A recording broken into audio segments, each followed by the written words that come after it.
ఈ ఉచిత బస్సు పథకానికి ముఖ్యమంత్రి గారు స్త్రీ శక్తి అని చెప్పేసి నామకరణం కూడా చేయటం జరిగిందని చెప్పేసి మనం చేస్తాను. దాన్ని కేబినెట్ ఆమోదించడం కూడా జరిగింది. ఈ పథకం పేరు స్త్రీ శక్తి.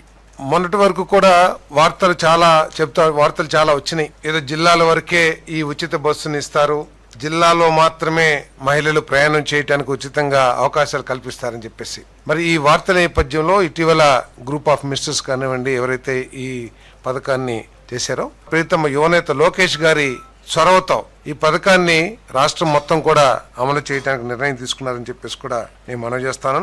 ఈ పథకం ద్వారా ప్రభుత్వానికి 1942 కోట్ల రూపాయలు, నెలకి 122 కోట్ల రూపాయలు భారం పడుతుందని చెప్పేసి కూడా నేను ఈ సందర్భంగా తెలియజేస్తా ఉన్నాను. మరి దాదాపు 75% బస్సుల్లో ఏపీఎస్ఆర్టీసీ రవాణా చేస్తున్న దాదాపు 11,200 బస్సుల్లో దాదాపు 11,449 బస్సుల్లో 8,456 బస్సుల్లో ఉచిత బస్సు పథకం అనేది అమలు కాబోతుందని చెప్పేసి కూడా ఈ సందర్భంగా తెలియజేస్తాను.